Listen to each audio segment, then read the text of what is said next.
Bagaimana jika mindset seperti financial freedom apabila kita tidak berhati-hati akan berbahaya bagi perkembangan kita? Become a vision holder, not just a problem solver with berkembangbersama.com.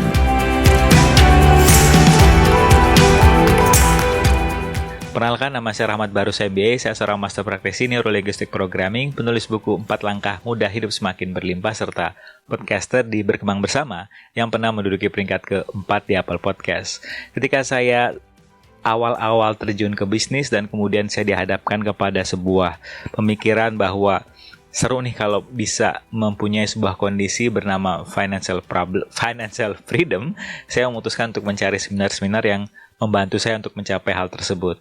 Yang menarik adalah setelah saya mengikuti seminar-seminar financial freedom, yang terjadi adalah saya mengikuti sebuah kondisi atau sebuah mindset yang mana membuat saya malah malas untuk memaksimalkan potensi. Dan kemudian yang menarik juga, saya selalu mendelegasikan semua kegiatan saya dengan tujuan untuk memudahkan saya tanpa ada sebuah check and recheck di sana. Jadi saya hanya menyerahkan semua bisnis saya kepada admin dan kemudian kepada orang-orang yang saya anggap mampu untuk mengerjakan apa yang bisa saya kerjakan. Dan yang paling parahnya lagi, mindset seperti bisnisnya berjalan dan ownernya jalan-jalan mempunyai sebuah dampak yang berbeda kepada diri saya, yang membuat bisnis saya sempat mengalami sebuah tantangan dan akhirnya tutup. Nah, bagaimana jika ada sebuah cara pandang berbeda yang saat kita bisa menggunakan cara pandang tersebut tidak membuat kita terbebani, namun juga kita bisa melihat sebuah kondisi yang bernama financial freedom tadi dari arah yang berbeda. Sebelumnya yang akan Anda masukkan email Anda di berkembangbersama.com, Anda bisa dapatkan sebuah PDF panduan untuk hidup berlimpah dengan pendekatan law attraction yang caranya sangat mudah. Anda tinggal masukkan email Anda di berkembangbersama.com. Nah, kenapa ada orang yang bisa menggunakan mindset financial problem? Kenapa saya selalu ke financial problem ya?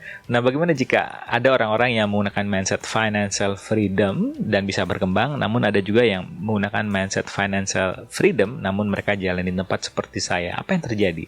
Ternyata, saya saat datang ke sebuah seminar dan kemudian seminar tersebut bertujuan untuk mengarahkan kita ke financial freedom, saya mengadopsi cara pandang orang-orang yang mengikuti seminar tersebut. Jadi, saya menggunakan standar mereka tanpa saya mencari apa sih pengertian dari atau apa sih definisi financial freedom versi saya. Kalau versi orang lain itu adalah ada yang menggunakan seperti bisnisnya berjalan namun dia juga bisa jalan-jalan dan itu works buat mereka. Tapi buat saya ternyata ketika saya mempraktekkan hal tersebut, saya lost control terhadap bisnis saya dan akhirnya bisnis saya tutup. Nah, bagaimana jika saat Anda menghadapi atau mengadopsi sebuah mindset, yang bisa Anda pertimbangkan adalah tanyakan ke dalam diri Anda, apakah mindset ini berfungsi kepada saya dengan baik ke depannya. Itu yang pertama. Yang kedua adalah apa sih definisi saya mengenai mindset bisnisnya berjalan, ownernya jalan-jalan. Dan apa sih definisi saya mengenai mindset financial freedom, karena seperti yang kita sudah pakai bersama, setiap orang mempunyai definisi yang berbeda dan saat kita berfungsi dari definisi orang lain, dari kenyataan orang lain, menyebabkan kita tidak bisa berkembang dan jalan di tempat. Yang kedua adalah bagaimana jika berkarya adalah cara kita untuk bisa menikmati kehidupan ini. Karena yang saya dapatkan ketika saya menggunakan kata-kata atau mindset financial freedom versi saya adalah saya tidak lagi bekerja. Saya ingin jalan-jalan terus tanpa bekerja. Yang mana membuat saya secara tidak langsung ada niatan untuk mematikan bisnis saya. That's my interesting point of view. Yang menyebabkan itu tadi saya malas mengembangkan bisnis saya dan saya lebih senang mendelegasikan. Nah, bagaimana jika Anda bisa menggunakan sebuah mindset yang bisa melengkapi mindset-mindset yang sebelumnya tadi, seperti financial freedom serta bisnisnya berjalan, owner jalan-jalan, yaitu yang ketiga adalah apa yang bisa saya lakukan yang membuat saya bahagia hari ini. Karena seperti yang kita sudah pahami bersama, saat kita melakukan sesuatu yang buat kita enjoy, bahagia, uang itu akan mengikuti.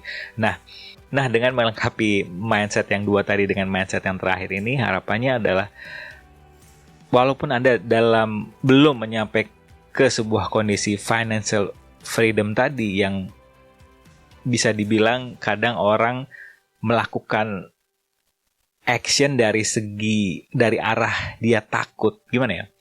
Ada sebuah action apabila diambil dari berdasarkan rasa takut akan mendatangkan hal-hal yang dia takutkan itu menjadi kenyataan. Tapi ketika kita mengambil sebuah action dari rasa happy, rasa senang, semesta itu akan mendatangkan hal-hal yang sama, yaitu hal-hal yang membuat kita enjoy juga. Nah, apabila Anda ingin mencapai financial freedom namun diikuti oleh hal-hal atau actionnya berupa, jadi mindsetnya adalah financial freedom. Nah, action apa yang bisa kita lakukan untuk menuju ke sana? Yang biasanya saya gunakan adalah dengan menggunakan pertanyaan. Oke, hal-hal apa yang saya enjoy melakukannya sekarang yang membuat saya happy agar saya bisa menuju ke financial freedom tersebut. Nah, mudah-mudahan hal tersebut dapat membuat Anda melihat kehidupan ini dari arah yang berbeda. Karena dengan menggunakan arah berbeda, kondisi kehidupan kita akan menjadi berbeda. Ingat, jangan percaya saya, selalu percaya kesadaran Anda. Dan untuk manfaat selengkapnya seperti podcast, YouTube, dan blog, Anda bisa masuk ke berkembangbersama.com. Asik ya? Sampai ketemu di episode selanjutnya. Bye-bye.